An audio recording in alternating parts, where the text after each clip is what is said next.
মসজিদে কোনো ছেলে জোরে আমিন বলে দিয়েছে, ইমাম সাহেব বলে ওকে মসজিদ থেকে বার করে দে। কেন? জোরে আমিন বলা জায়েজ নেই। আবার ওই ইমামকে জিজ্ঞেস করুন, ইমাম শাফি রহিমাহুল্লাহর নজদিকে জোরে আমিন আছে। আপনি ইমাম শাফিকে মানেন না? মানেন না। হ্যাঁ ইমাম বলে মানি। তাহলে ওকে যখন মানিস তাহলে একে মসজিদ থেকে বার করলি কি করে? তুমি বুঝিয়ে বলতে পারো যে ভাই জোরে আমিন বলো না, হাদিসে আমার কাছে আছে, হাদিসের দলিল আছে, তুমি আস্তে আমিন বলবে, এইটা আলাদা বিষয়। কিন্তু বড় কষ্ট লাগে, দুঃখ লাগে যে আমরা না বুঝে নিজেদের মধ্যে দ্বন্দ্ব করি। ফিতনা কেউ করবেন না, জোরে বলুন ইনশাআল্লাহ। ফিতনা কেন করবে? ফিতনা হচ্ছে বড় গুনাহ, বড় পাপ। যত নরম করবেন, যত সোজা করবেন, তত আপনার কাজ, তত মঙ্গল হবে।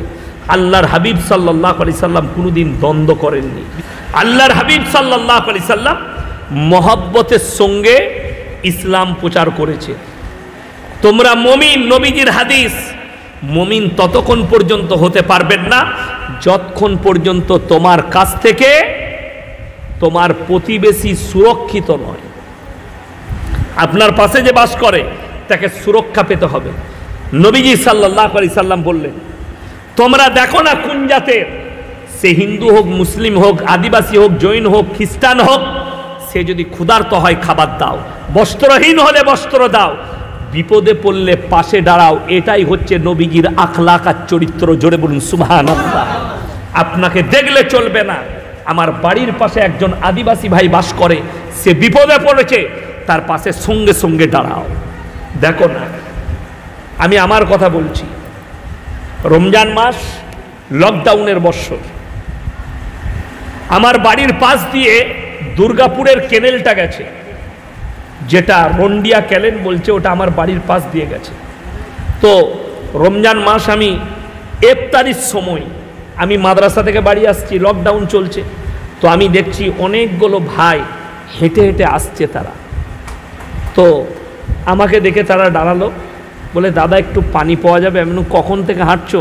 বলে আমরা সেই কালকে বেরিয়েছি কলকাতা থেকে, আমরা বাড়ি যাচ্ছি। কোথায় যাবে বাবা? বিহার যাব। আমরা তাই, কোথায় বাড়ি? বললে বিহারের কাটিহারের কাছে বাড়ি, হেঁটে হেঁটে যাব। আমার তাদের দেখে কষ্ট হলো। আমি বাড়িতে গিয়ে গিন্নিকে জিজ্ঞেস করলাম, হ্যাঁ গো কী কী ইফতারি আছে? দেখলাম ফল মাকড় সব কাটা, যেমন একটু চিকে ভরে দিবে। কে আছে গো? এমন সে হেঁটে যাচ্ছে, তাদেরকে দেবো। 2 বোতল বড় বোতল ফ্রিজের পানি, সেই চিকচিকি এনে দিলাম। আমি জিজ্ঞেসও করিনি যে তোমরা কোন জাতের, আর তারাও জিজ্ঞেস করেনি আপনি মুসলমান, আপনার খাওয়া যাবে না। ক্ষুধার্তকে খাবার দাও, বস্ত্রহীনকে বস্ত্র দাও। আমি জানতামই না। আমার গাড়ি ছাড়ছিল আমার এলাকায়, আমি বিভিন্ন গ্রামে গিয়ে ত্রাণ দিয়ে আসতাম, ওই জন্যে থানা থেকে আমার ছাড়ছিল সব গ্রামে যাবার লকডাউনের সময়।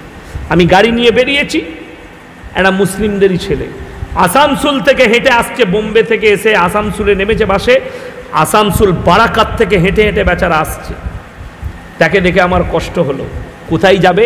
বলে ভাতার থানায় বাড়ি। তাকে আমার গাড়িতে চাপালাম। আমি আমার শ্বশুর গ্রাম পর্যন্ত গেলাম রং রুটে। তাকে একটা বাজারে কলা রুটি ফুটি কিনে তাকে খাবার খাওয়ালাম। নিয়ে গিয়ে সেই গ্রামে, আমার শ্বশুর গ্রামে আমার ছাত্র ইমাম, তো তাকে বললাম যে ইয়ে থাকবে, খানা খাইয়ে একে টোটো ভাড়া করে দিবে, একে লিগিয়ে ওই ভাতার থানার আগে ওই মোড়টাই পৌঁছে দিবে। তাকে পৌঁছে দিয়েছে, সে বাড়ি চলে গেছে। সে বেচারা আমার নম্বর অনেক খুঁজেছে পরে মুম্বাইয়ে গিয়ে। কদিন আগে আমাকে ফোন করেছিল, হুজুর আপনি আমাকে চিনতে পেরেছেন? আমি বললাম না। কতজন ফোন করছে? বলে আমি হচ্ছি সেই ছেলেটা যাকে আপনি গাড়ি করে নিয়ে ভাতার থানায় পৌঁছে দিয়েছিলেন, আমার হেল্প করেছিলেন, আমি আজও ভুলিনি। আপনার নম্বর অনেক খুঁজেছি। আমি বললাম নম্বর খুঁজে লাভ নাই, তুমি আমাকে দোয়া দিবে, এটাই আমার জন্য যথেষ্ট। তুমি দোয়া করবে। আমার ভাই, মানুষের হেল্প করবেন, কোন জাতের লয়। আমি গুজরাট থেকে সফর করে ফিরছিলাম শতাব্দী এক্সপ্রেসে মুম্বাই থেকে ফ্লাইট ছিল আমার। আমি শতাব্দীতে চেপেছি নাউসারি বলে স্টেশনে। চাপার পরেই আমি বসে আছি ট্রেনে, আর একটা স্টেশনে একজন ভদ্র মহিলা চাপলো হিন্দুদের, তার কাছে অনেকগুলো লাগেজ আছে। তো অনেকগুলো হিন্দু যুবকও বসে আছে, ইয়ং ছেলে, তাদেরকে বলছে ভাইয়া মেরা সামান থোড়া উঠা দো। 40 বছর বয়স হবে ভদ্র মহিলা। তো তারা মজাক করছে, তারা তার কথা কানাচ্ছেও না, তার কথা আমলও দিচ্ছে না। তো আমি তাকে বললাম বাহিনজি मैं উঠা দু, বললে উঠা দিজিয়ে। আমি তার লাগেজগুলো ওপরে বাংকারে তুলে দিলাম। মেয়েটা বসার পরে কি বললো জানেন? আমার সামনের সিটে বসলো, ভগবান আপকা মঙ্গল করে। সে তার ভগবানকে বলেছে, আমি জানি এটা আমার আল্লাহ শুনতে পেয়েছি, এর বদলা আমাকে আল্লাহ দিবে। আমি এই নিয়তে তার হেল্প করেছি, এই নিয়তে। আপনি হেল্প করুন, কোন জাতে দেখবেন না, এটাই রসুলের আখলাক। আল্লাহর হাবিব নিজের মাথার পাগড়িটা খুলে হাতেম তায়ের বিটির মাথায় চাপালেন। নবীজি সাল্লাল্লাহু আলাইহি ওয়াসাল্লামকে সাহাবীরা বললেন, ইয়া রাসূলুল্লাহ, এটা মুশরিকের বিটি। নবীজি চোখের পানি ফেলিয়ে বললে, হে আমার সাহাবীরা শোনো, আমি মেয়েদের মাথা ঢাকতে এসেছি, খুলতে আসিনি। জোরে বলুন সুবহানাল্লাহ। নবীজি দেখেননি এটা মুশরিকের বিটি না বেঈমান কাফেরের বিটি, নবীজি হেল্প করেছে। আজকে আপনার দ্বারা ইসলাম প্রচার এই জন্য হয় না, আপনার মধ্যে হিংসা বিদ্বেষ, আপনার মধ্যে আখলাক নেই, চরিত্র নেই।